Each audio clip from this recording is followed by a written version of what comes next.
Hey everybody, welcome to episode 54 of the Metal Detecting Show podcast.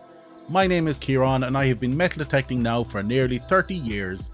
This week is a bit of a hodgepodge of an episode with loads of updates and a small tech tip at the end, so I hope you enjoy the show this week, but on that, let's get on with it.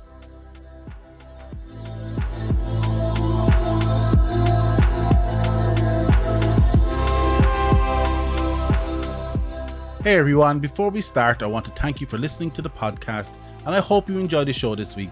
If you want to support the show, there are many options available from the links in the show notes below. And if you want to interact with the show, that information's in there too.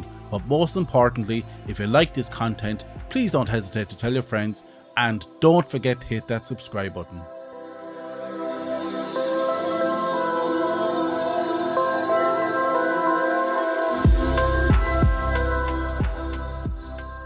Hi all, I hope your week has been great. Spring has sprung and spring showers have limited my hunts, but the weather is brightening, which means more time for detecting, and I'm calling it right now, the detection season has officially started. Woohoo! First, a quick update on the giveaway. Don't forget to enter. Right now, we have just over 1,500 entries, which is great, so make sure to enter. And remember, you get more entries for promoting the podcast, which will get the podcast to a wider community. But on this point, I can see straight away that my subscribers, you guys, are not here for giveaways, but are here for rock hard metal detecting tips and tricks. I know this by the simple fact that my downloads are down for the last week's episode, over 25% down, and I don't blame you guys.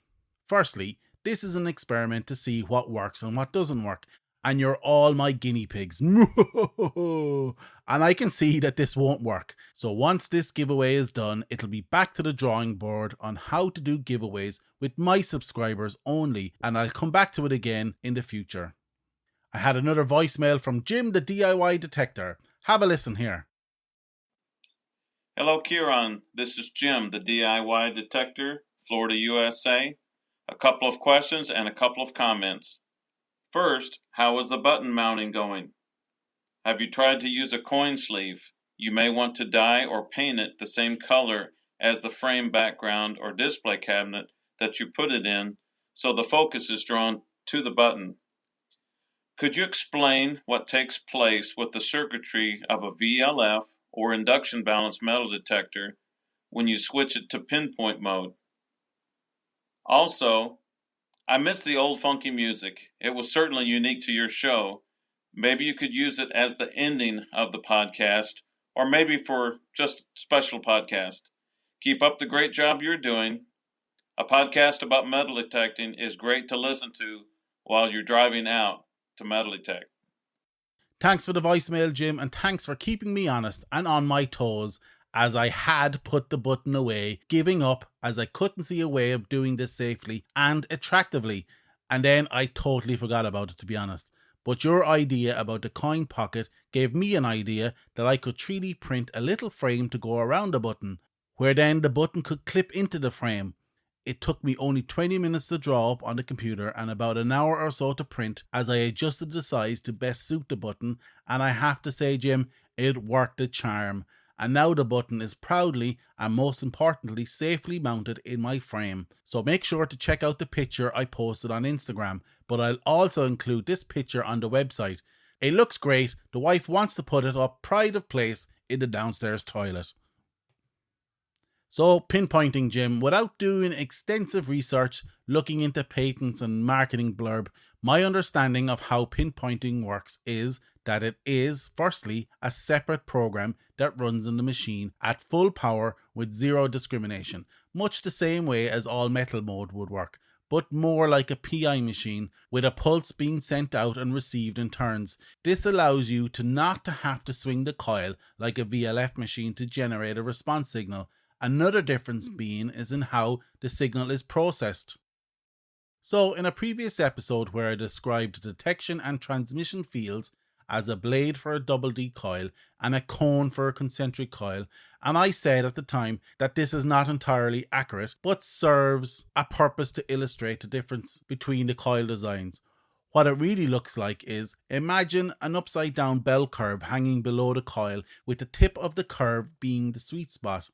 A find at the edge of the coil will not resonate with as much power in the detection coil as a find in the sweet spot would. I'm assuming this power drops, I would imagine, as per the inverse square law, so is easily measured and measured in decibels. Imagine a find in the sweet spot will have a decibel measurement of 0, and this decibel reading will drop as you move to the edge of the coil to say minus 30 decibels. The sound you hear in pinpoint mode is a direct translation of the signal strength measured in decibels, so a low tone at the edge and a high tone in the sweet spot. Now, this is an assumption, so I could be way off the mark. I suppose a top tip is to know where your coil pinpoint sweet spot is. This can differ from coil to coil depending on shape and design. On the music, Jim, I've had compliments for the new sounds of the Metal Detecting Show podcast, but I hear you, and I will add the upbeat original soundtrack to the end of this show just for the crack. And finally, Jim, you hit the nail on the head about listening to the podcast while driving to a hunt. That's exactly one of the founding ideas for this podcast. I want people to have something to listen to that wasn't a rambling monologue for hours, but something they could listen to when driving to their hunt and get them in the mood. Thanks, Jim, for your message this week. I hope I've answered all your questions well. And keep the feedback coming, and that goes for everyone. If you want to give me feedback on the show and what could be better, just let me know.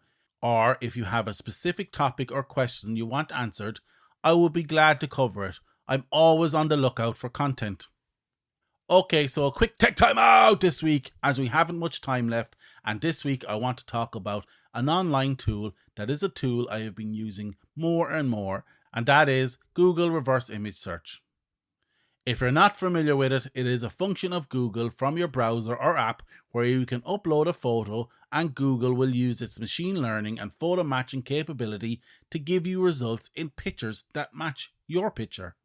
In the past, I've used this to identify coins, pieces of iron, etc., etc. My most recent effort with it was identifying a brass hatch pin, and I found it and several like it, no problem at all. The key to using it is to make sure when taking the photo, you ensure to capture any detail in the object. It won't work if you take a blurred photo or a photo of something that has no detail at all, but if there is detail, then there is a good chance it will find something similar. As most people operate on mobile phones, the easiest way to access this feature is to use the Google Photos app and hit the lens button, whose icon is a square with a dot inside it. Google will do its thing then and give you results based on the picture. Generally, I search any offline material I have at home first, but if Google Image Search doesn't work, I'll check Pinterest next, which is a surprising wealth of historical information, and if that doesn't work, I'll start putting it on the forums, like the Friendly Metal Detecting forum. I have had some success on the Reddit, or What Is This Thing? I am always amazed of the speed of results I get this way. However, don't be one of those guys or girls posting pictures of everything you find without doing some research first. And always include something for scale.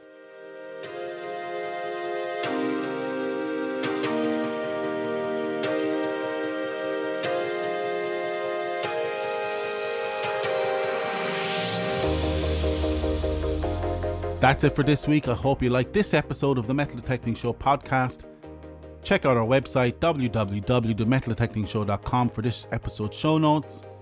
Check out our Patreon page if you want to help the podcast stay alive or just want to buy me a coffee. Actually, if you want to buy me a coffee, you can do so now at buymeacoffee.com/metaldetecting. If you'd like to leave me a voicemail, please do so on speakpipe.com/The Metal Detecting Show. The link will be in the show notes. And if you feel like taking your appreciation to the next level, feel free to leave me a positive review on any podcast directory of your choice. If you like this content and would like more, please don't hesitate to tell your friends and don't forget to hit that subscribe button. Once again, I hope you enjoyed this episode. We will chat to you all again next week. Get out there, eyes down, and happy hunting.